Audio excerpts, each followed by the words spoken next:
तर let's proceed towards now new type. बरोबर. जर आतापर्यंत तुम्ही रिकॉल केला असेल तर आपण 3 टाइप कव्हर केलेले आहेत. टाइप 1 होता आपला कंपोजिट फंक्शन, म्हणजे काय sine of log X, log of tan X, tan of E raise to X वगैरे वगैरे. बरोबर. टाइप 1. टाइप 2 आता आपला फंक्शन रेस टू फंक्शन, त्याच्यामध्ये आपण लॉग घेऊन सॉल्व्ह करत होतो. टाइप 3 जो होता तो आपला इम्प्लिसिट फंक्शन होता, म्हणजे काय एक्स आणि वायचं कॉम्बिनेशन आपल्याकडे होतं आणि आपण त्याला सॉल्व्ह केलं. बरोबर. हा टाइप जास्तीत जास्त आपण व्हेरी इम्पॉर्टंट क्वेश्चन याच्यामध्ये घेतलेले आहेत. याच्यामध्ये पण काही आहे. बरोबर. म्हणजे टाइप 2 आणि टाइप 3 आपल्याकडे खूप इम्पॉर्टंट आहे. राईट. आता आपण हेड करणार आहोत नेक्स्ट टाइप कडे, which is the parametric function. बरोबर. नाव प्रश्न असा आहे की पॅरामेट्रिक फंक्शन म्हणजे काय. इम्प्लिसिट फंक्शन म्हणजे कळलं तिथे एक्स आणि वायचं कॉम्बिनेशन होतं. राईट. खिडकी बंद करण्यात आली मागची. Correct. So now we need to understand what exactly is the parametric function. म्हणजे काय बघा. आता मी काय लिहितो सर्वांनी समजून घ्यायचा प्रयत्न करा. याच्यामध्ये तुमचे पॅरामीटर थीटा पण असू शकतात किंवा टी पण असू शकतो, काही पण असू शकतं. म्हणजे काय बघा, जर मी असं म्हणलं y is equals to sine T. बरोबर. म्हणजे y हे काय आहे, y is function of T आहे. जसं y is equal to sine X, आपण काय म्हणतो y is function of X. बरोबर.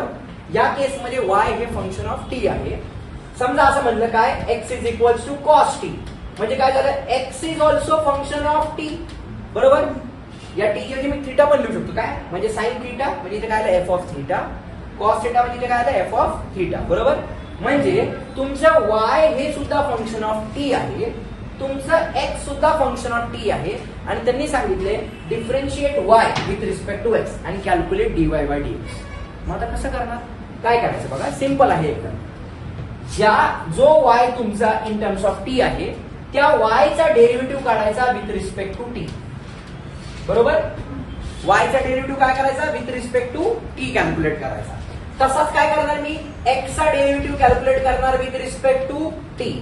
मग y चा derivative with respect to T काय आला, dy बाय dt आला. x चा derivative with respect to T काय आला, dx बाय dt आला. आता आपल्याला काय विचारले, dy by dx. So can I write dy by dx is nothing but, बघा dy by dx is nothing but dy upon dt upon काय म्हणू शकतो रे, dx अपॉन dt. म्हणजे हा dt इथला हा dt इथला कॅन्सल होते. अल्टिमेटली काय मिळते आपल्याला, dy अपॉन dx. म्हणजे थोडक्यात काय की dy by dx is nothing but a combination of this ratio and this. या दोघांचा रेशो घेतला की आपल्याला dy बाय dx मिळतो. कळलं नक्की. याला म्हणायचं पॅरामेट्रिक फंक्शन. मग आता क्वेश्चन काय दिलं बघा, आपल्याला क्वेश्चन समजून घेऊया. काय दिले आपल्याला क्वेश्चन मध्ये, डिफरन्शिएट द फॉलोइंग, एवढा क्वेश्चन दिला.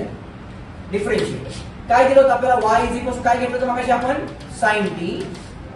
x इज इक्वल टू काय दिलं होतं आपण, कॉस टी. आणि त्यांनी सांगितलंय find, therefore find dy upon dx. बरोबर. माझं मला कळतंय की हा टाइप 4 चा क्वेश्चन आहे. It is parametric function. बरोबर. का पॅरामेट्रिक, कारण तिथं टी हा पॅरामीटर आलेला आहे. या पर्टिक्युलर टाइपचं एक थिअरम बोर्ड मध्ये 100% येतं. एक थिअरम, ते थिअरम आपण एकदम सगळ्यात शेवटी घेऊ. सगळ्या थिअरमचे एक व्हिडिओ बनवू आपण. ओके. त्यामुळं आधी फक्त बेसिक समजून घ्या. म्हणजे थिअरम नाही आला तर मला प्रॉब्लेम सॉल्व्ह करता येत नाही असं काही नाहीये. थिअरम शेवटी घेऊ. थिअरम डेरिव्हेटिव्ह म्हणून एक येणार म्हणजे येणार. कुठलं सांगतो मी तुम्हाला, यावर्षी कुठलं येईल ते. चला आता आपल्याला याला सॉल्व्ह करायचं ना. हाऊ टू सॉल्व्ह बघा, सगळ्यांनी लक्ष द्या. आन्सर काय करूया तर आपण, कन्सिडर द गिवन क्वेश्चन. काय दिले आपल्याला, consider y is equals to sine of t. Therefore मी काय करणार याला, differentiate with respect to t. बरोबर. देअरफॉर काय मिळालं आपल्याला, dy upon dt is equals to, आता बघा साइन x चा derivative with respect to x काय असतो, cos x. तसा साइन t चा derivative with respect to t काय आला रे, cos t आला. याला मी इक्वेशन नंबर 1 म्हणतो. कारण जे फंक्शन आहे त्या function with respect to that only we are differentiating. बरोबर. म्हणजे मला dy बाय dt किती मिळाला, cos ऑफ t मिळाला. आता मी काय करतोय, सिमिलरली बघा मी काय करतोय, similarly what is your x is cos of t. Therefore आता मी काय करतोय याला, differentiate with respect to t. लक्षात घ्या, विथ रिस्पेक्ट टू t ने डिफरन्शिएट करायचं. मग काय मिळेल आपल्याला, देअरफॉर dx अपॉन dt. जर मी with respect to x differentiate केलं असतं तर या x चा डेरिव्हेटिव्ह 1 आला असता.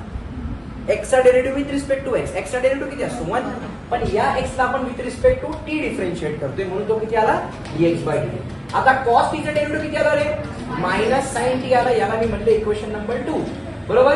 मग आपल्याकडे काय आहे dy बाय dt आहे, आपल्याकडे काय आहे dx बाय dt. आता मी काय करणार देअरफॉर फायनली काय म्हणूयात आपण सांगा बरं dy upon dx is equal to काय असतं dy upon dt upon dx upon dt बरोबर. देअरफॉर काय मिळालं चेक करा dy upon dx is equal to what is your dy upon dt cos of t, what is your dx upon dt minus sine of t बरोबर. आता cos upon sine म्हणजे काय असतं रे cot, म्हणजे मला आन्सर काय मिळालं माहिती therefore dy upon dx is equal to minus cot of t. मी याला बॉक्स करणार and this is what is my required solution. हे मला काय म्हणायचं कळते का रे नक्की शुअर सोपे करे पॅरामेट्रिक फंक्शन एकदम सिंपल, काही अवघड नाही याच्यामध्ये, सर्वांना कळाल नक्की. मी अजून एक एक्झाम्पल घेतो म्हणजे आपल्याला थोडंसं याला डिटेल मध्ये समजून घेता येईल. Okay let's proceed towards next question. Now what is our next question बघा. सेकंड क्वेश्चन त्यांनी दिलेला आपला आणि हा बोर्ड मध्ये विचारला जो मी आता क्वेश्चन घेतोय. काय दिले बघा x is equals to at square असं दिलेलं आहे आपल्याला and y is equals to twice at. then find out dy upon dx. अवघड आहे का रे क्वेश्चन, एक मार्क्सचा क्वेश्चन, एक किंवा 2 मार्क्स असेल मॅक्सिमम बरोबर. म्हणजे तशा मार्क त्याची अवघड ठरले ना, 2 मार्क म्हणजे काय साला चालत हे सहज चालत क्वेश्चन सॉल्व्ह झाला पाहिजे तशा टाईपचा क्वेश्चन आहे राईट. चला सॉल्व्ह करूयात आपण. काय करूयात रे कन्सिडर द गिवन क्वेश्चन. बघा काय दिलं आपल्याला x is equals to at square बरोबर. Therefore differentiating with respect to t. मला कळलं हा पॅरामेट्रिक्स आहे. का पॅरामेट्रिक्स आहे रे कारण x पण इन टर्म्स ऑफ t आहे, y पण इन टर्म्स ऑफ t आहे. अरे हो की नाही. चला मग डिफरन्शिएट करूया. तो x चा डेरिव्हेटिव्ह काय मिळाला मला dx upon dt is equal to a will remain as it is. आता मला सांगा t स्क्वेअर चा derivative with respect to t किती येईल 2t येईल कारण x स्क्वेअर चा डेरिव्हेटिव्ह किती असतो 2x असतो ना, तसा t स्क्वेअर चा डेरिव्हेटिव्ह किती आला रे 2t बरोबर. याला मी इक्वेशन नंबर 1 बरोबर आहे नक्की शुअर झालं की टाइमपास. आता काय करणार नाव consider y. What is your y twice at correct. Therefore काय करणार रे differentiating with respect to t बरोबर. देअरफॉर y चा डेरिव्हेटिव्ह किती आला dy upon dt is equal to 2a तर कॉन्स्टंट आहे माझा. मग t चा derivative with respect to t किती आला रे 1 आला. याला बॉक्स केला, याला काय म्हणलं रे इक्वेशन नंबर 2 म्हणलं. आता मी काय करणार देअरफॉर फायनली काय म्हणूयात आपण dy upon dx is equals to काय असतं रे dy upon dt upon dx upon dt. Therefore dy upon dx is equals to what is your dy upon dt dy upon dt. गरिबांनो लक्ष द्या, मग अशी ते तिकडे होतं म्हणून आधी तिकडेच सांगताय. इथं बघा आधी dx बाय dt काढला इथं आधी किती आला इथं 2a upon dx by dt किती आपला 2at आहे मल्टिप्लिकेशन. सो इथला 2a आणि खालचा 2a झाला कॅन्सल म्हणजे राहिलं काय इथं 1 अपॉन t. हा काय झाला माझा dy अपॉन dx. मी याला बॉक्स करणार and this is what is my required solution. मग आता हे सुद्धा प्रिपेअर करू शकत नाही म्हणल्यास आता किती अवघड आहे. कळालं नक्की हो एवढंच सोपं आहे. कळालं नक्की शुअर. अशा काही अजून आपल्याला थोडेसे ऍडव्हान्स एक्झाम्पल्स घ्यायचे पण आय होप तुम्हाला हे कळाले आता नक्की शुअर.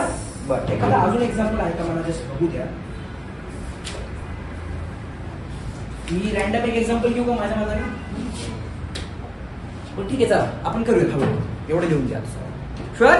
कळालं नक्की